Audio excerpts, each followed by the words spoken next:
O que é vida para a biologia? A vida é uma questão complicada. Pensando de forma geral, as respostas podem ser inúmeras, podem ter várias respostas para essa pergunta e, dependendo do ponto de vista, elas podem ser completamente diferentes uma das outras. Ao pensar na vida no sentido biológico, pode parecer que a tarefa se torna mais fácil.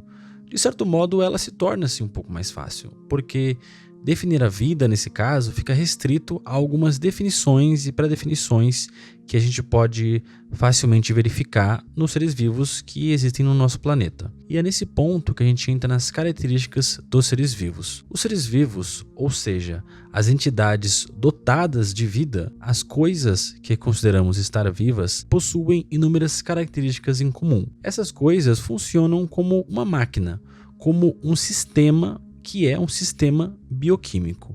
Esse sistema é confinado dentro de si, nas células, e esse sistema interage com o meio externo, coletando substâncias do ambiente e levando-as para dentro de si, onde são manipuladas por esse sistema químico que é chamado de metabolismo.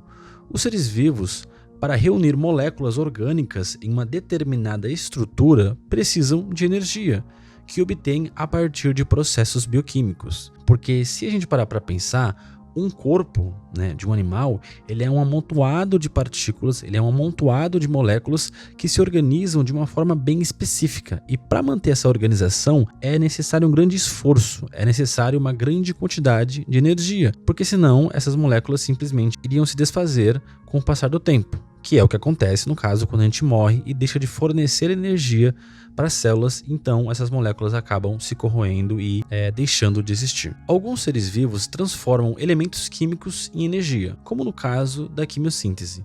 Outros utilizam a energia solar e nutrientes do solo para gerar energia, como as plantas.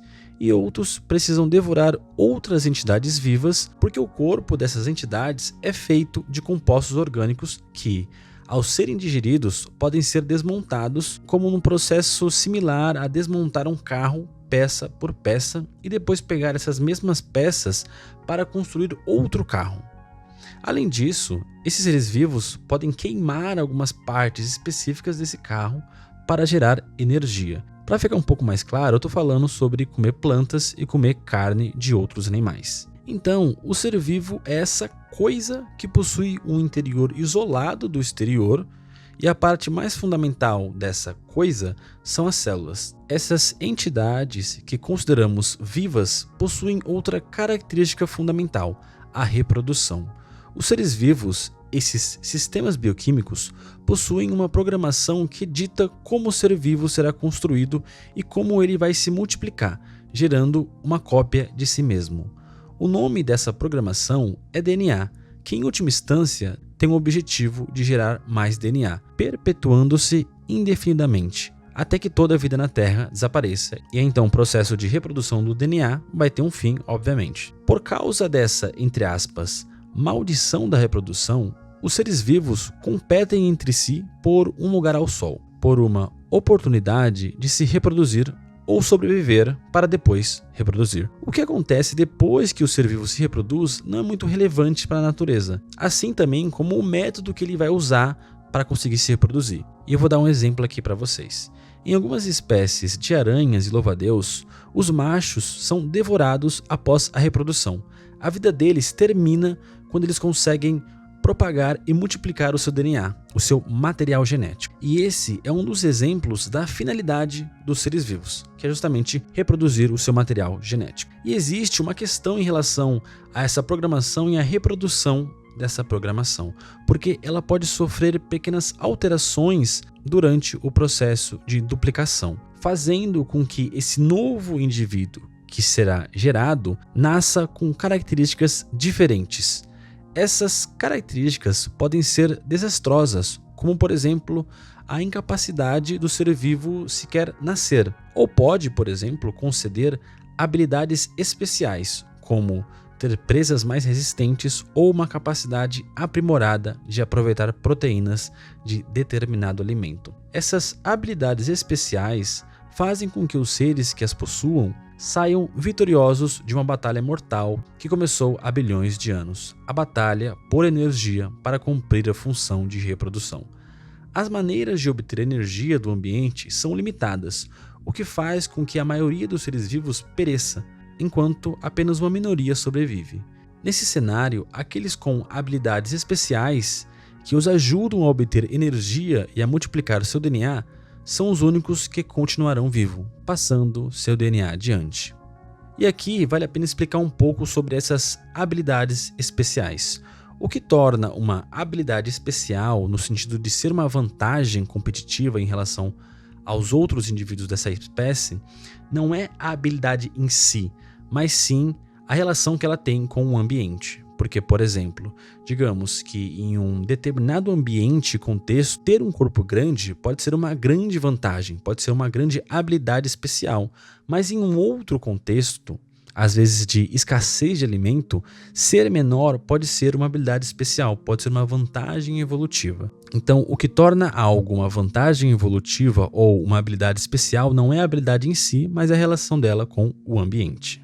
E no processo contínuo de reprodução, os erros na programação dos seres vivos não param de ocorrer. E como eu disse, alguns erros podem fazer com que alguns seres não sobrevivam e pode fazer com que outros cheguem à vitória, adquirindo cada vez mais habilidades especiais. Se essa entidade, aqui falando no sentido de espécie, continuar nesse fluxo, geração após geração, ao longo de milhares de anos, ela acumulará tantas habilidades especiais tão específicas que acabará se tornando uma outra coisa, uma entidade distinta daquela de muitos milênios atrás.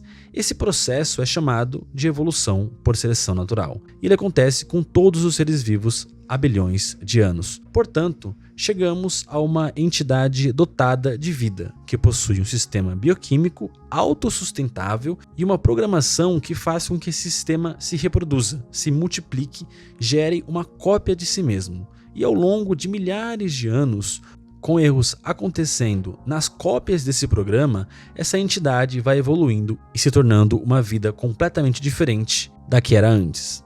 E aqui já dá para perceber que a gente conseguiu construir uma espécie de definição da vida para a biologia, mas existem duas questões em relação a essa definição que a gente acabou de traçar. A primeira está relacionada a coisas que possuem algumas dessas características, mas não todas, como no caso dos vírus.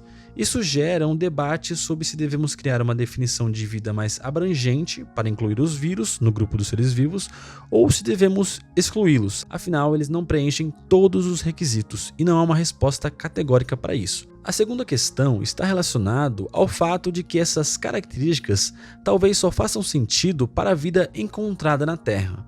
Talvez, em outro canto do universo, a vida tenha encontrado outras formas de se desenvolver. Mas, até o momento, a única vida que conhecemos é a vida na Terra, então podemos deixar essa questão para quando encontrarmos vida em outro lugar no universo. Então, o que posso dizer para encerrar o vídeo é que a esmagadora maioria das coisas que chamamos de vivas possui um número específico de características que definem o que é a vida. Existe um debate sobre se devemos ou não expandir essas características para incluir os vivos ou se devemos manter a definição do jeito que está. E é isso. Pelo que eu entendo, isso é o que vida significa para a biologia. Bem, é isso pessoal, chegamos ao final de mais um vídeo. Obrigado por terem assistido até aqui. Não se esqueçam de se inscrever no canal e deixar no comentário qual assunto que vocês querem que eu aborde aqui no canal. Alguma coisa que você não está entendendo na escola, ou se você está estudando, por exemplo, para o vestibular e tem aquele assunto que você não consegue entender, deixe nos comentários que eu vou tentar trazer um vídeo sobre esse assunto para te ajudar na sua jornada na biologia, ok? Então eu vou ficando por aqui, até o próximo vídeo, falou, tchau!